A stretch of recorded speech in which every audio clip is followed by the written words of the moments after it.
Kaya Ayan yan, nare-record mo. Kahit na i-touchscreen mo rin siya na, yung mga features niya na na nagagawa sa phone. sa camera po, sa camera mismo. Dito na po sa camera. Smile siya. Pero kailangan may subject kasi hindi dapat mag-smile.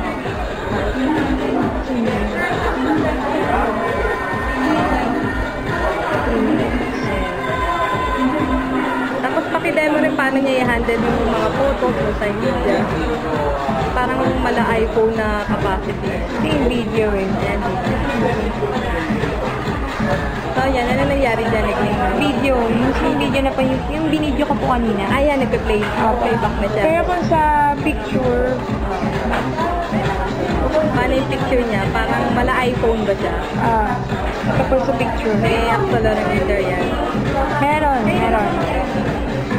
Ayan yung picture. For example. Ayan, biglang mag-change din ng tapos gaganon mo. Yung music player niya, malakas speaker. Opo, tsaka meron siyang dual speaker. For example. Play naman na parang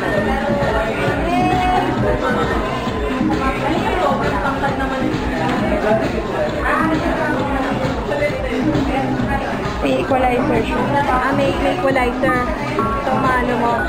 Rock. Pop. Music play. Meron siyang speaker. Dual speaker. Meron siyang shortcut dito sa widget. Purple kapag music player. Pag FM radio, yung blue. Ma-access mo rin. Pero kailangan ko ng headset eh. For FM radio, ito yung Meron na siyang widget. Ilang applications na sa kanya? Para ang dami. application. Marami. Built-in lang po yan eh. Dito sa application eh. Ayan, communities, FM radio, games. Games yung tumbling dice. So, uga mo nga uli yan, maganda yan. So, pag nag-dice ka, may lalabas.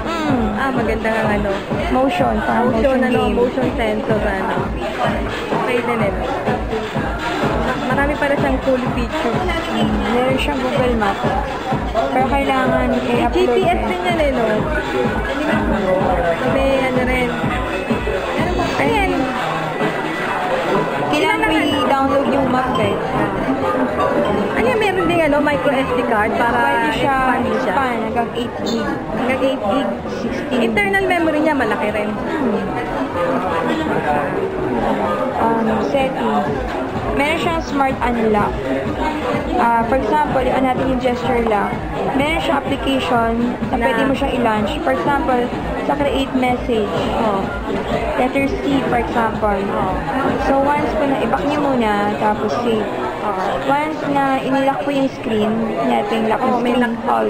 Tapos ang mangyayari? Para, kunyari po, kahit hindi pa siya automatic i-unlock dito, isulat mo lang letter C dito. Ma-unlock na siya. So, napoprogram mo kung ano yung okay Ito yung mga pwedeng lagyan ng lock. Smart unlock po yun. Tapos, application launch. Ang dami na pala Browser Java. Parang shortcut. Tapos, meron din dito, ma'am, sa menu, yung photo contact na sinasabi. Dito mag-a-appear yung pictures, yung recent contact. Star meron ganyan. Pero, kailangan, merong picture yung nasa phone memory mismo. Hindi dapat nasa SIM card. Kasi hindi nyo pwedeng lagyan ng picture yung contacts yung nasa SIM card. Dapat mismo nasa phone. Nasa loob ng phone. Tapos hindi nyo mape-predict kung sino yung mag-upload sa photo contacts kasi recent contacts niya. Kung sino yung recent contacts mo na may picture sa phone mismong phone, yun po yun. Paano yung camera niya, ilang megapixel? 3.2 with flash. Mukhang matibay naman yung casing or Scotch resistant. Scotch resistant yung likod. Pati yung screen. Sa text. Ano improvement niya sa Star? Marami. Star. Sa Star po, ano kasi siya? Siya upgraded kasi 3G. 3G yan. 3G na siya. Unlike sa Star na hindi. Tapos, may flash na rin yung camera niya. Maganda ng niya. Fire. May document viewer din po ito sa other files. Kaso So, walang nakalagay ngayon ito. For example, May email sa'yo, mabubuksan mo na yung document. Oo nga, no? Pero hindi mo pa rin may edit, no? hindi pwede. Pero Kasi mababasa Samsung mo lang. Samsung Archie. Ayan, pwede rin pag ganito. Yung option niya para sa keyboard input, paano? Keyboard input. Virtual Wala po keyboard siya, no? Wala siyang virtual keypad.